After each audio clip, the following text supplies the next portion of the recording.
As you can see, this is my deck and porch. Here's the porch part, and we'll follow around here. I'm going to tackle redoing the deck surface with Rustoleum Restore. I've seen it on YouTube, I've read some information, and it looks like it's something well worth the investment and the time. Doesn't look hard, but it looks like it's a long, tedious process. So as you can see in the front, we have a lot of wear and tear on the boards. This gets a lot of snow, and it gets direct morning sunlight. Again, you can see how it's covered. So most of the wear and tear is through sunlight. Come around, still have the porch. Again, you see the boards are pretty good shape, just a lot of wear and tear on the surface. This was originally sealed a couple times with Bear products, which I will never ever use again. Total waste of time, and don't believe what Home Depot tells you. Okay, now we're back in the open area, going to the long side of the house towards the back part of the deck. There's a couple variations on the railings and the spindles due to the fact from this point forward we had the deck repaired or rebuilt after it was wiped out in a storm and a tree fell on it years ago, so it's a little different style at the end. As you can see, we're now getting to a lot of wear and tear.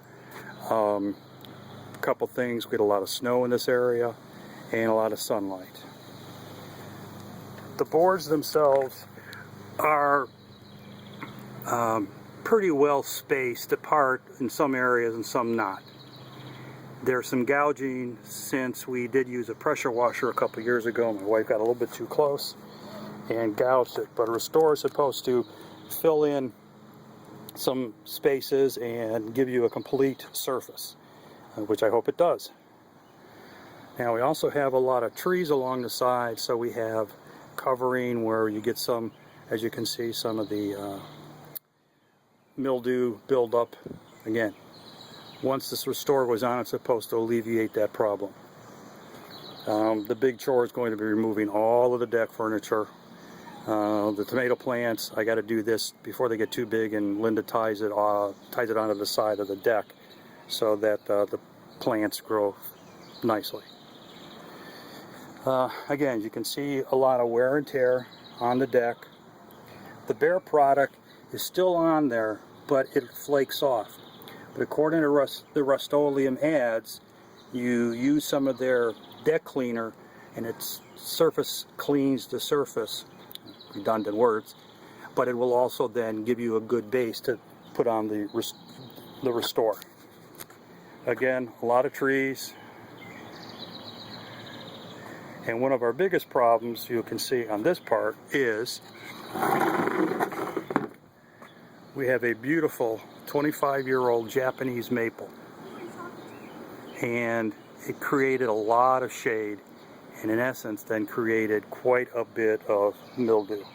So you can see the mildew that's been built out that has to be cleaned up in all aspects of the deck.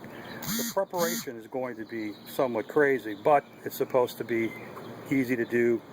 Spray it on, pump sprayer, leave it sit for 10-15 minutes, and then rinse off, and then it preps the surface enough according to the information I've read and seen. Now we come back to the other part alongside, the part that we come out of the kitchen, right to the deck. And again, as you can see, a pretty well beat up deck surface. Now one of the things on the steps that were built here, or rebuilt, I'm contemplating putting Trek decking, because the Trek decking is up in the front of the house too. So I'm still debating whether I'm going to use the Trek deck or just use the Rustoleum Restore. So that gives you a pretty good look. I measured it out to approximately 1,000 square feet of deck and porch surfacing. It's probably going to run me about 5 of the 4-gallon containers, although it says they're 4-gallon containers, they have 3.5 gallons of material. One of the things I saw that's a good idea is one of the guys on YouTube said, don't get the roller that they use. These boards are approximately a little over 5 inches wide. The 9-inch board, then, you're going to lose a lot of material.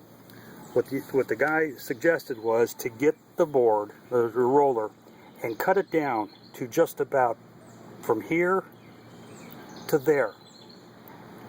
This way, they tell you to prep they say to prep by painting along the seams, the cracks. Then if you have the roller that fits between the two, you're going to decrease the amount of material you're going to lose, because the process is to roll it in front, and you'll see a lot. The other thing that I'm looking forward to on that is here, as you can see, there's a good shot of nail holes and where the deck boarding is butted. This is supposed to give you a complete surface so that all the deck holes, all the knots, and the gouges will be cleaned up. So, this is the 4th of July, 2013, and as soon as I start the process, I'll get back and give you a recap. Thanks.